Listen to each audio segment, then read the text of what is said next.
Bismillah.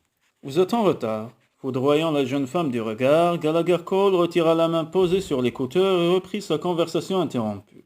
En colère, Charlie retint une réplique mordante. Elle était effectivement en retard d'un quart d'heure, énervée par le départ de Charlie. Kenny s'était montré insupportable ce matin-là. Il avait fallu toute la patience de sa nouvelle gouvernante Tania pour le rassurer. Pour l'apaiser, la jeune gitane n'avait pas trouvé d'autre moyen que de lire les lignes de la main de Charlie en assurant son cousin qu'elle n'aurait jamais d'accident d'hélicoptère. N'allait-elle pas bouleverser le jeune homme avec de pareils boniments? Inquiète, Charlie avait ensuite posté contre la lenteur du chasse-neige derrière lequel elle avançait à pas d'escargot. Sans doute, le reproche de Gallagher était-il mérité, mais tout de même, de là à lui réserver un tel accueil, pourquoi ne se comportait-il pas avec plus de courtoisie pour sa première journée? Charlie observa le profil de Gallagher à contre-jour. Comment un si bel homme pouvait-il se montrer si désagréable? La jeune femme se retournait et feignit d'examiner avec attention une carte murale. Eh bien, la voix grave de Gallagher la fit tressaillir. Comment avait-elle pu oublier ce timbre chaud et sensuel? Comment avait-elle pu oublier la froideur de ses yeux et son imposante stature? Pivotant sur elle-même, la jeune femme masqua son trouble en affrontant le regard de son employeur. « Veuillez excuser mon retard, me Gallagher. Je ne m'attendais pas à ce que la circulation soit ralentie à ce point ce matin. Ce n'est pas à Calgary que je risquais d'être bloqué par un chasse-neige. C'est comme ça tous les hivers. Vous feriez mieux de vous y habituer et de surveiller l'état de la route au lieu de passer votre temps à vous poudrer le nez ou à vérifier votre maquillage dans le rétroviseur. » Cette fois, il dépassait les bornes. Tout directeur qu'il était, il n'avait pas le droit de se comporter ainsi. La jeune femme laissa libre cours à son indignation. « Je ne passe pas mon temps à me poudrer le nez, figurez-vous. Je ne me poudre jamais le nez. Je viens de m'excuser pour mon retard. Et vous, en vous expliquant ce qui s'est passé, soyez assuré que cela ne se reproduira plus. De quel droit m'accusez-vous de frivolité? Oseriez-vous m'adresser le même reproche si j'étais un homme? Les hommes ne prennent pas de liberté avec les horaires, eux. Par contre, je sais par expérience que les femmes ne s'en privent pas, et toujours pour des raisons futiles. Des libertés avec les horaires? Vous plaisantez, je viens de passer une demi-heure bloqué derrière un chasse-neige. Je me demande ce qu'un homme aurait fait à ma place. Sans doute aurait-il enfilé son costume de Superman pour s'envoler jusqu'ici dans sa superbe cape. D'ailleurs, vous n'allez tout de même pas prétendre qu'aucun de vos pilotes n'a jamais eu de retard. Non, en effet, ce serait mentir. Écoutez, ce n'est pas la peine de vous énerver à cette période de l'année où la surcharge de travail est grande. Je suis plutôt tendu. Il faut régler une foule de détails à la dernière minute et je n'ai pas le temps de calmer une employée susceptible. Alors restons-en là, voulez-vous? Très bien, murmura Charlie avec rancœur. Ce rustre n'avait aucun savoir-vivre, une employée susceptible. Quelle ironie! Il l'accusait, lui, qui ne savait même pas se contrôler. Tant mieux, s'il se montrait si odieux, après tout. Elle l'éviterait avec d'autant plus de zèle. Il y a un léger contretemps. J'ai une course urgente à faire et je vous retrouverai au restaurant Belvédère à midi. Soyez à l'heure, cette fois-ci. La stupeur se peignit sur le visage de Charlie. L'avait-elle bien entendu? Je ne comprends pas très bien, Gallagher. Vous me reprochez d'être en retard et tout cela pour me dire que nous n'allons pas travailler avant midi. Avouez que vous exagérez. Ah non, ne vous gênez pas pour démissionner. Cela vous arrangerait, je parie, riposta-t-elle. À sa colère se mêlait de l'amertume. Il avait engagé contre son gré et ne ménagerait pas ses efforts pour la décourager. Cela, elle le sentait bien. Vous seriez tellement content de confirmer vos belles théories sur l'inconstance féminine. Imaginez, une femme qui démissionne aux premiers éclats de voix, écœurée par votre personnalité détestable. Vous auriez bonne conscience pour me remercier, chose que vous n'avez pas osé faire après m'avoir interviewé. Vous deviez avoir peur des représailles et d'un passage au tribunal. Non, c'est trop facile. Si vous ne voulez pas que je reste, il va falloir que vous ayez le courage de me licencier tout de suite. Non mais je rêve, c'est moi qui ai une personnalité détestable? Vous n'avez rien d'un ange non plus, malgré les apparences. C'est possible, je suis un pilote confirmé et je n'admets pas qu'on me traite comme une gamine pour quelques minutes de retard. Quant à vos remarques sur mes prétendus états d'âme, j'estime ne pas avoir à les supporter. N'était-elle pas allée un peu trop loin? Charlie ne le regrettait pas trop pourtant. Autant mettre les choses au point dès le début. Avec anxiété, elle guetta la réaction de Gallagher. Ce dernier arborait une expression ébahie qu'elle aurait trouvée comique en d'autres circonstances. « Alors vous me gardez comme pilote ?» demanda-t-elle. « Naturellement, je vous garde. »« Très bien, alors je reste. Il est inutile de faire un drame, Charlie. Vous avez besoin de cet emploi et moi j'ai besoin d'un pilote. Pourquoi ne pas éviter ce genre de conflit? Sans cela, l'atmosphère entre nous deviendra vite intenable. J'admets que je me laisse facilement porter, mais vous ne valez guère mieux. Pas du tout. En êtes-vous sûr? Je trouve au contraire que là-dessus, nous avons beaucoup de points communs. Bien, il faut que j'y aille, tout à l'heure, au restaurant, à midi. Soyez ponctuel. Sur ces mots, Charlie rejoignit sa voiture. Se moquait-il d'elle? Pourquoi la provoquait-il? D'accord, elle n'aurait peut-être pas dû le prendre sur ce ton, et Charlie n'avait pas pour habitude de s'énerver pour des vêtis. À croire que Gallagher possédait le don de la mettre hors d'elle. Soudain, on gratta sa vitre. Levant la tête, elle vit Gallagher. Son air irrité n'augurait rien de bon. Que faisait-il? Avait-il changé d'avis et venait-il la licencier sur le champ? D'une main tremblante, elle abaissa sa vitre. Décidément, la malchance me poursuit. Ce matin, mon camion ne démarre pas, cria-t-il. Charlie, d'humeur peu charitable, retint une forte envie de rire. Pourquoi n'allait-il pas revêtir son costume de Superman, de Super Gallagher? Il était tellement persuadé de la supériorité des hommes. Après tout, ce qui lui arrivait n'était que justice. Lui décochant son sourire le plus charmeur, la jeune femme se penchait vers lui. Puis-je vous déposer quelque part, monsieur Cole? Je ne voudrais pas que vous soyez en retard à un rendez-vous. Sans un mot, il vint s'asseoir près d'elle et claqua la porte. Haussant les sourcils, Charlie demanda de sa voix la plus suave. À quelle adresse? Eh bien, je devais passer à plusieurs endroits. Je vois, je vais vous y conduire. Merci, répondit-il sans la regarder. Gallagher se détendit un peu, sans doute parce que Charlie ne profitait pas de la situation. Était-ce le moment de régler leurs différends? Gallagher, je me suis levé du pied gauche ce matin. Je vous prie d'excuser mon mouvement d'humeur, même si vous l'avez provoqué. Ne pourrions-nous pas trouver un terrain d'entente? Après tout, vous avez raison, nous réagissons ainsi parce que nous sommes semblables. Je vous propose une alliance, en vue de victoire commune. Nous ne sommes pas assez diplomates pour respecter la moindre alliance, si vous voulez mon avis. Sur le plan personnel, je suis d'accord avec vous, mais sur le plan professionnel, l'union ne fait-elle pas la force? N'oubliez pas que je suis une perfectionniste. Oui, moi aussi. Sa proposition le fit réfléchir. Durant toute la matinée, ils parvinrent à faire régner une bonne entente. Bien entendu, chacun restait sur la défensive, mais un net progrès était visible. À midi, ils rejoignirent l'équipe de la voûte céleste. Dans le pimpant restaurant du Belvédère, Gallagher fit brièvement les présentations. Il y avait l'autre pilote, Léon, Smithy, le mécanicien, et Bob, l'un des guides moniteurs. Puis son employeur lui présenta l'autre guide, une très jeune femme au visage espiègle et doré par le soleil, aux cheveux roux attachés en une simple natte. « Voici Sherry Hillsborough », lança-t-il en passant un bras autour des épaules de la jeune femme. « Elle sera bientôt une Madame Cole, elle aussi. » Une Madame Cole? Combien en avait-il donc? Stupéfaite, Charlie contempla le visage de son patron, où toute trace de tension avait disparu. Mais en quoi cela la regardait-il que Gallagher ait été marié ou souhaite se marier de nouveau? En outre, Sherry semblait si jeune. Pourquoi un homme mûr comme Gallagher choisissait-il une campagne aussi juvénile? Sans doute était-ce là un trait de son personnage d'aventurier.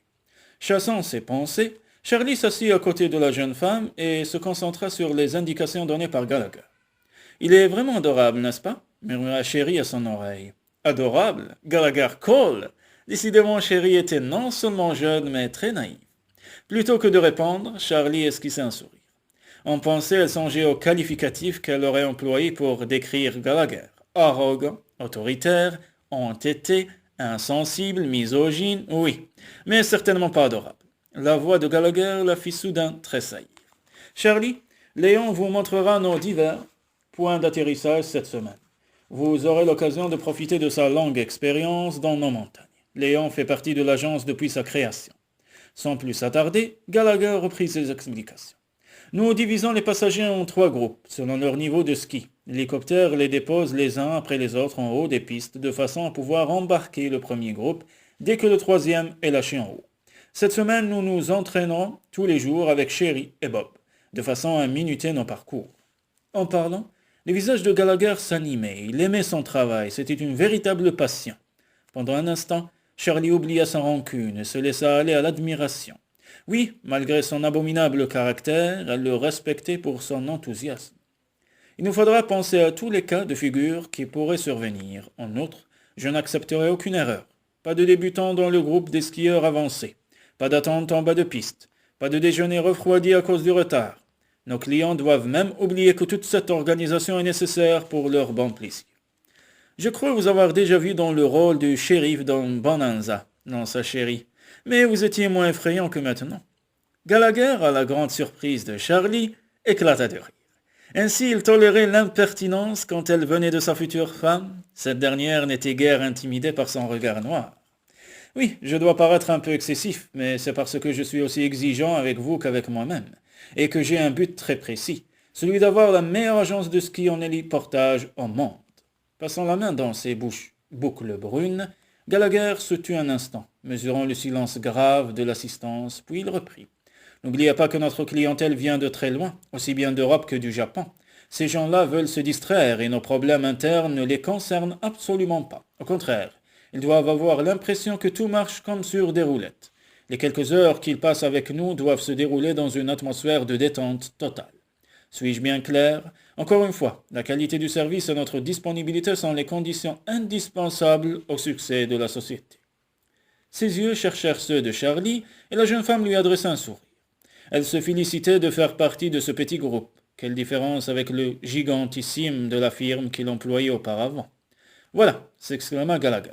C'est exactement ce sourire que je veux voir sur vos visages. Mon but, c'est de faire apprécier la nature aux skieurs qui utiliseront nos services. Trop nombreux sont ceux qui ne la respectent pas.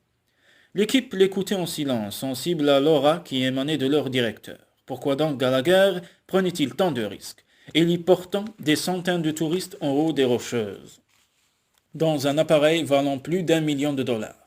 L'affaire était rentable, mais là n'était pas la seule raison. Charlie l'aurait parié. Gallagher continuait. Oh, ce n'est pas toujours facile, je vous l'accorde. Nos clients payent cher le privilège de skier sur les plus belles pistes du monde. Cela leur donne droit à certaines exigences.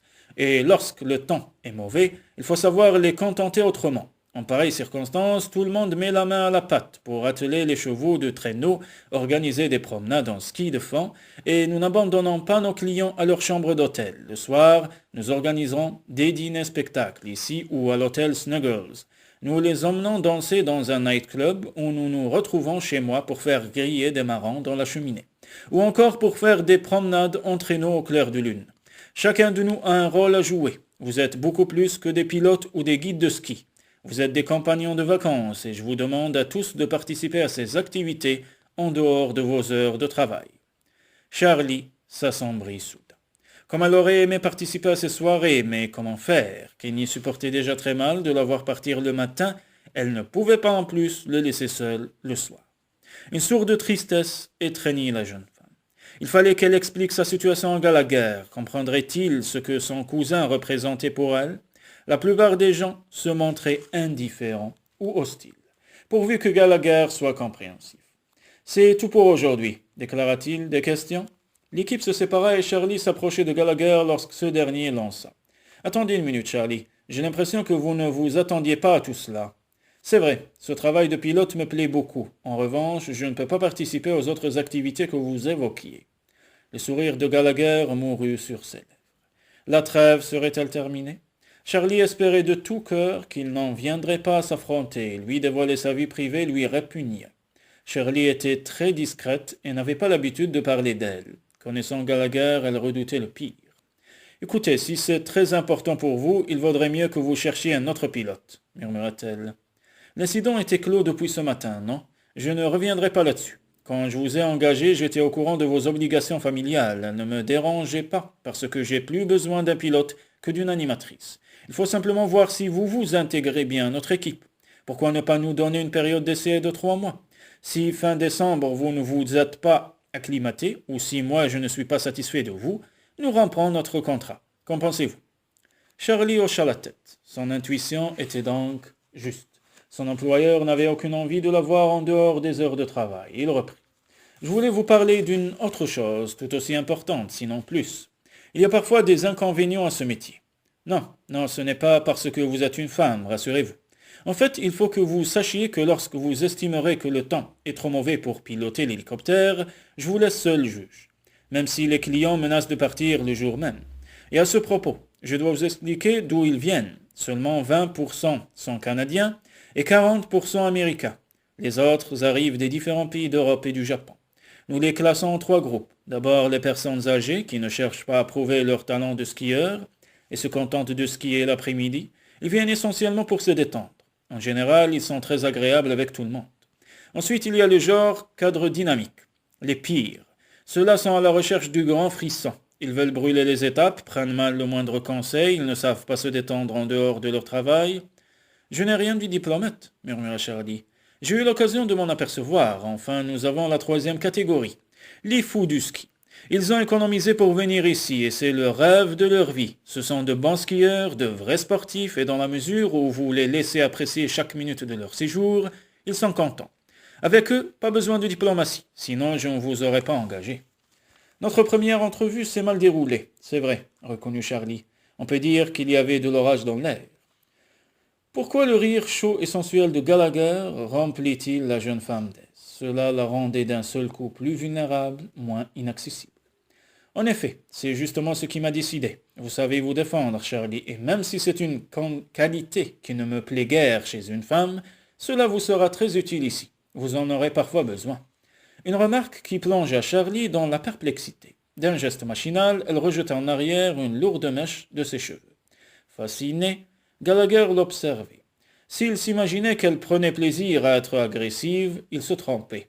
Il lui en coûtait parfois d'avoir à mener cette guerre permanente, mais c'était à ce prix qu'elle s'assurait le respect des autres. À quoi faisiez-vous allusion, Gallagher? Vous m'inquiétez.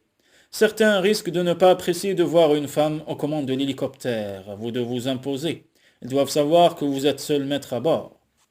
Je ne suis guère impressionnable, et je me moque pas mal de ce que les autres pensent, malgré ma tendance obsessionnelle à me poudrer le nez entre 2 décollages. Vous êtes mignonne. Devant l'air courroucé de Charlie, Gallagher reprit en souriant. Attention, votre susceptibilité montre le bout de son nez.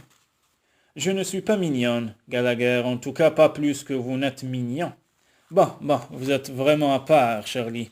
En tant que pilote, vos qualités ne font aucun doute, mais en tant que femme, je ne m'encombrerai pas d'un numéro pareil. Le silence tomba entre eux. Pesant, furieuse, Charlie dévisagea son patron.